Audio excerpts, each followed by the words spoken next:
ज्ञान योग की निर्मल धारा जन जन के हृदय में प्रवाहित करने वाले ब्रह्म स्वरूप स्वामी श्री कमलेश्वरानंद जी की चेतना का साक्षात्कार ब्रह्मवाणी, एक ऐसी रचना जिसका अवतरण स्वयं हुआ है और जिसकी साक्षी बनने का सौभाग्य मिला पूज्य गुरुदेव की परम प्रिय शिष्या सुश्री नम्रता कमलिनी को।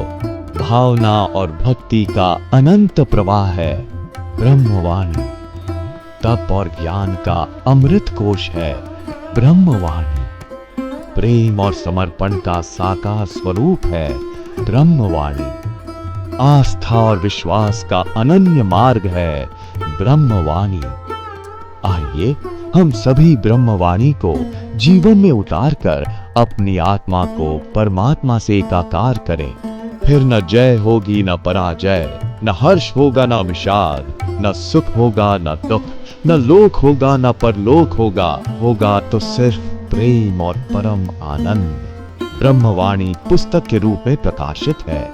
ब्रह्म स्वरूप तत्व चिंतक मंत्र तंत्र यंत्रविद पूज्य गुरुदेव स्वामी श्री कमलेश्वरानंद जी द्वारा रचित मानव उपयोगी विभिन्न विषयों पर साधनात्मक रहस्यों से परिपूर्ण पुस्तकें श्री गुरु रहस्यम, साधना विधान रहस्यम, गुरु पादुका विधान रहस्यम, यज्ञ विधान रहस्यम, षोडश संस्कार दीक्षा रहस्यम तथा पूज्य गुरुदेव के दिव्य प्रवचनों भजनों की सीडी वीसीडी डीवीडी प्राप्त करने और भारतीय संस्कृति की धरोहर ज्योतिष मंत्र तंत्र यंत्र जैसी गोपनीय रहस्यों से भरपूर जीवन की समस्त समस्याओं का समाधान कराने वाली आध्यात्मिक पत्रिका निखिल सत्य दर्शन की सदस्यता के लिए संपर्क करें।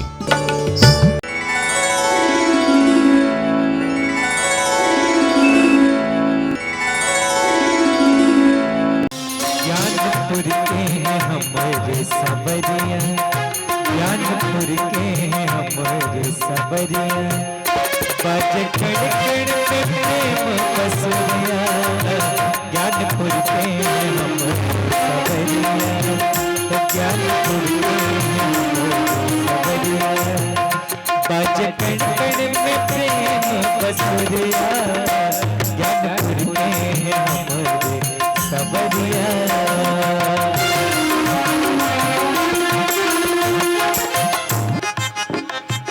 इस दिन जिन्हें बिचारे तिहारे, इस दिन जिन्हें बिचारे तिहारे, भगवान के वो खड़ा दुआरे, भगवान के वो खड़ा दुआरे, भगवान के वो खड़ा दुआरे।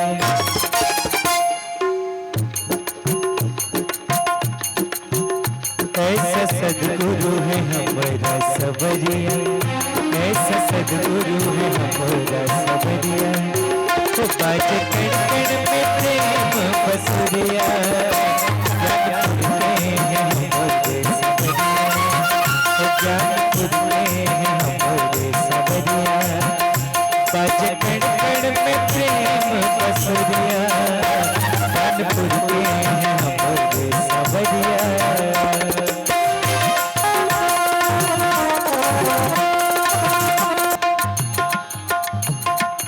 ताप संताप मिटाए, पाप ताप संताप मिटाए, युग युग के सब शाप जलाए, युग युग के सब शाप जलाए, युग युग के सब शाप जलाए।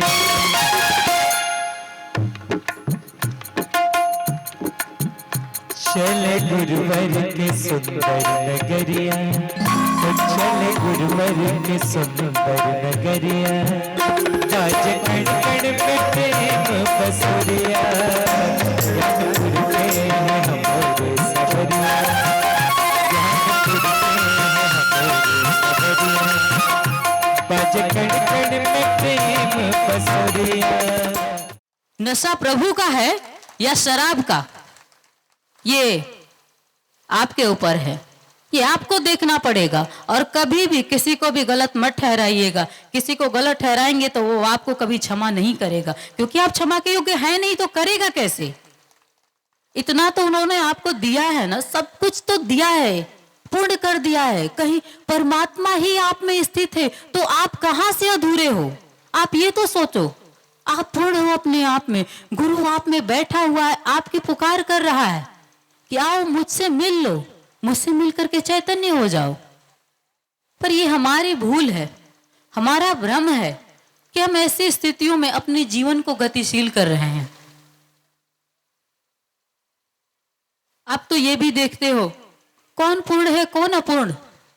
अब आप खुद सोचो कि उसमें भी, आप गुरु में भी, ब्रह्म में भी आप पूर्णता और अपूर्णता की बात करने लगते हैं कि सामने वाला पूर्ण होगा तो आपको पूर्णता दे देगा, नहीं पूर्ण होगा तो नहीं दे सकता है। मैं ऐसा नहीं मानती हूँ। सामने वाला, चाहे आप जिसको भी मान लो, एक पत्थर की मूर्ति को भी मानते हो, और अगर आप पत्थर, सिर्फ पत्थर है, उसको कोई आकार मत दो, क्योंकि उसका तो कोई आकार है नहीं, और है भी आकार है तो आपके रूप में उसका आकार साकार के रूप में वो है, और नहीं है तो आप में ही आनंद शांति के रूप में वो प्रतिष्ठित है। लेकिन फिर भी मैं कहती हूँ कि किसी पत्थर को उठा लो और कोई आकार मत दो, वो शिवलिंग नहीं बनाओ, उसे किसी देवी देवता की मूर्ति मत बनाओ, सिर्फ पत्थर मान लो और उस पर आपकी श्रद्धा आ जाती है, आपका विश्वास आ जाता है, तो वो चैतन्य जो आप में है वो आप में ही जागृत हो जाएगा, और आप उन लोगों की श्रेणी में आ जाओगे, उन लोगों की श्रेणी में जिसका इतिहास कहें तो खत्म हो गया। राज्य, राम राज्य,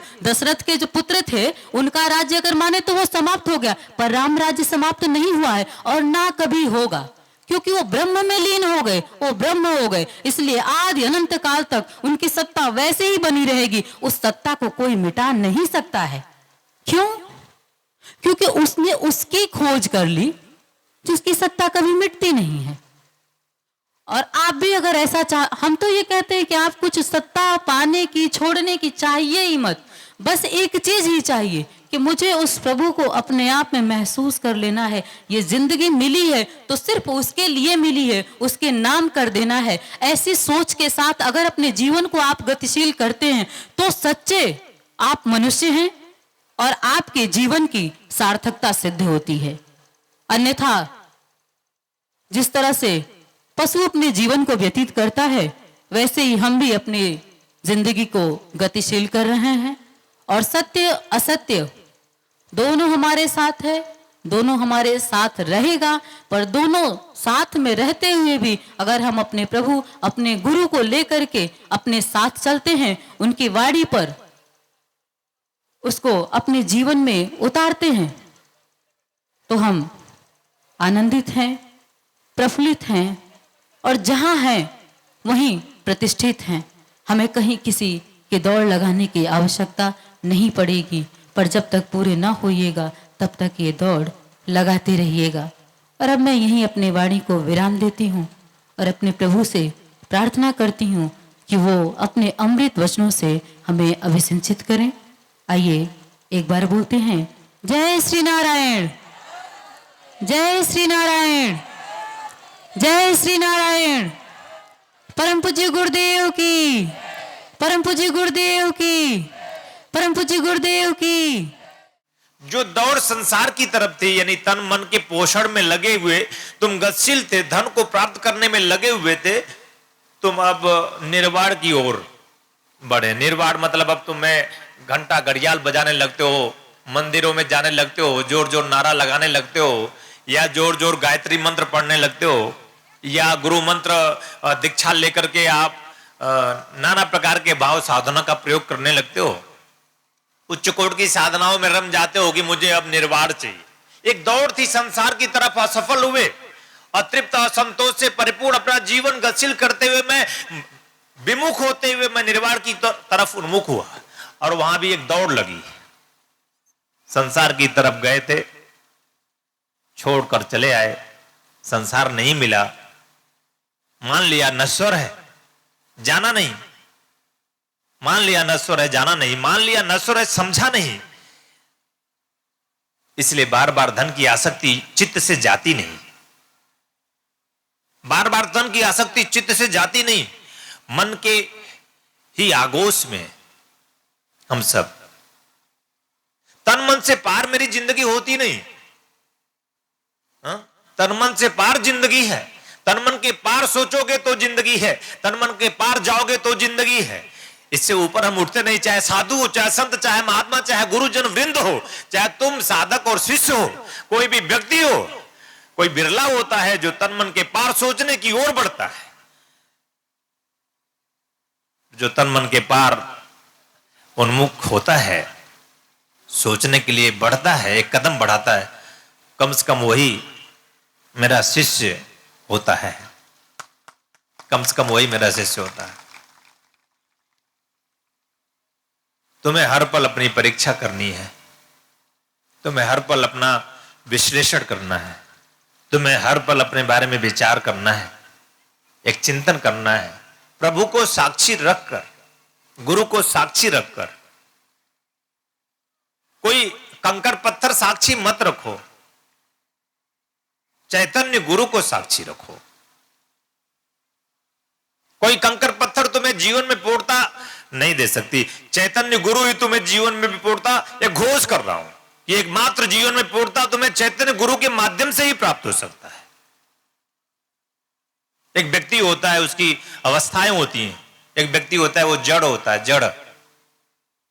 एक व्यक्ति होता है एक चेतन हो जाता है, चेतन। और वही व्यक्ति एक समय विशेष में चैतन्य हो जाता है। और जब व्यक्ति चैतन्य हो जाता है, प्रत्येक व्यक्ति जड़ है, प्रत्येक व्यक्ति, और व्यक्ति जब तक जड़ रहेगा तब तक ठगा जाएगा। ध्यान रखना, जड़ मतलब होता है जड़, जड़ मतलब होता है मूर्ख, जड़ मतलब होता है कि अभी उसे कुछ भी ज्ञान नहीं है, जड़ मतलब होता है जड़। जड़ की परिभाषा सिर्फ जड़ है, कोई भी ठग लेगा, कोई भी। जड़ मतलब होता है जो आसक्ति से पूर्ण है, जड़ मतलब होता है जो काम, क्रोध, लोभ, मोह, मद, मत्सर, नाना प्रकार के संचारी भावों से आक्रांत है, 36 संचारी भावों से जो ग्रस्त है, जड़ है।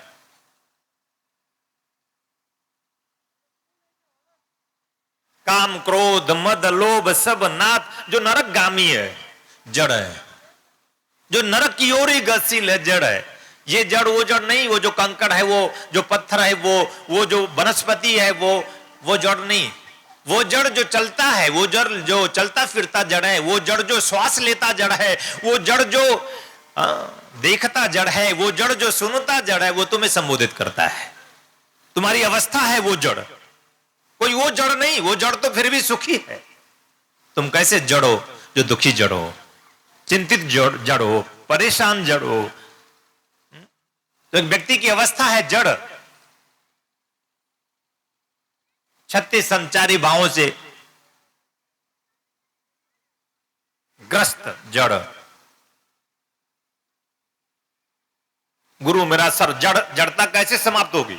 जड़ता कैसे समाप्त होगी? कोई कंकर पत्थर तुम्हें तुम्हारी जड़ता समाप्त नहीं कर सकती। एक चैतन्य पुरुष, चेतन पुरुष के लिए कोई कंकड़ पत्थर हो सकता है, उद्धार कारक हो जाए, लेकिन चेतन होगा। जड़ता तुम्हारी समाप्त होगी चैतन्य गुरु के माध्यम से। इसलिए ब्रह्मवाणी में स्पष्ट दो टूक शब्दों में उन्होंने कहा है, गुरु मेरा चैतन्य स्वरूप है, गुरु मेरा सर्वोत्तम स्वरूप है। यद्यपि शिष्य का कोई एक कण भी तुम्हें पूर्ण कर सकता है, पर तुम्हारे चित्त की स्थिति ऐसी नहीं है कि तुम किसी कण से पूर्ण हो जाओ।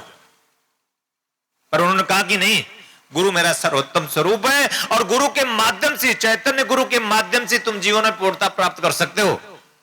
यानी जड़ जीवन से मुक्त जीवन, काम, क्रोध, लोभ, मोह, कोई उपाय नहीं है, कोई साधना नहीं है। ये जीवन है, जीवन ऊर्जा है काम, जीवन ऊर्जा है क्रोध, जीवन ऊर्जा है लोभ। और अगर तुम जड़ हो तो तुम्हें जीना पड़ेगा।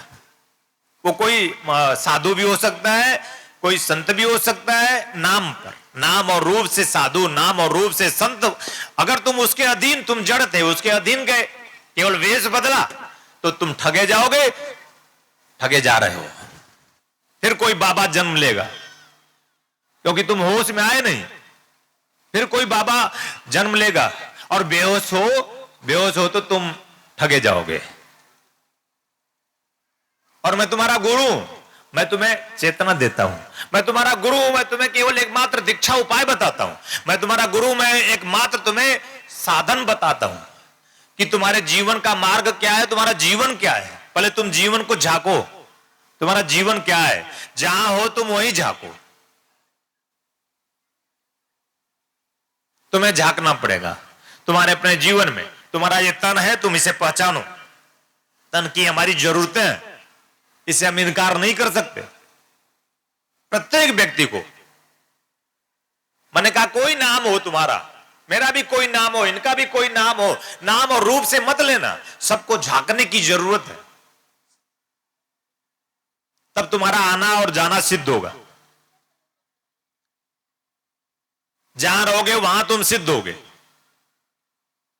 तन की जो जरूरत है उसके लिए तुम्हें अपने तन की आवश्यकता की पूर्ति हेतु तुम्हें पुरुषार्थ करना चाहिए। तुम्हें ईमानदारी से, कर्तव्य निष्ठा से, एक निष्ठ होकर अपने कर्तव्य का पालन करना चाहिए। तुम्हें तन के लिए जो आवश्यक है वो तुम्हें जुटाने की कोशिश करनी चाहिए। बैठकर सिर्फ तन की आवश्यकता पूर्ति सिर्फ बैठ करके 24 घंटे माला जप करने से नहीं होती।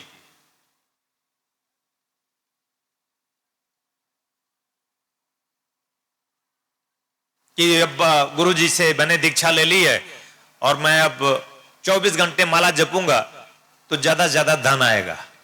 माला मैंने तुम्हें इसलिए नहीं दी थी कि तुम माला जप करना और धन पर ध्यान लगाए रखना। माला इसलिए दी थी कि तुम पुरुषार्थ करना। माला इसलिए दी थी कि तुम्हारे अंदर ताकत आए, क्षमता आए, शक्ति आए। परम पूज्य गुरुदेव स्वामी कमलेश्वरानंद जी का संकल्प है एक ऐसे समाज का निर्माण करना जिसमें हम सभी स्वावलंबी हो, आत्मनिर्भर हो। इसके लिए पूज्य गुरुदेव ने ब्रह्मानंद बाल विकास केंद्र की स्थापना की है। ध्यान योग जन जागृति सेवा संस्थान द्वारा संचालित ब्रह्मानंद बाल विकास केंद्र में उपेक्षित, निराश्रित, अनाथ और दलित वर्ग के बच्चों को बचपन से ही शिक्षा दीक्षा प्रदान कर उनका सर्वांगीण विकास किया जाएगा। शिक्षा और उचित संस्कार के अभाव में जो बच्चे भीख मांगने, चोरी करने, जेब काटने या फिर और कोई अपराध करने के लिए विवश हैं, उन बच्चों से उनका बचपन छीनने के लिए किसी न किसी रूप में हम सभी दोषी हैं। ब्रह्मानंद बाल विकास केंद्र के माध्यम से हमें अवसर मिला है इन बच्चों के लिए कुछ करने का, इनके होठों पर मुस्कान सजाने का, इनका भविष्य संवारने का। तो आइए हम सभी पूज्य गुरुदेव स्वामी कमलेश्वरानंद जी के संकल्प को पूरा करने में सहयोग करें और शिक्षा दीक्षा और मानव कल्याण के इस महायज्ञ में अपना भरपूर योगदान करें। आप अपना योगदान भूमि अथवा धन किसी भी रूप में दे सकते हैं।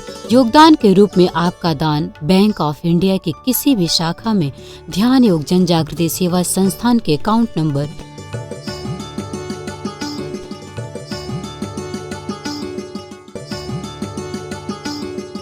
भूमि दान अथवा अन्य जानकारी के लिए संपर्क करें।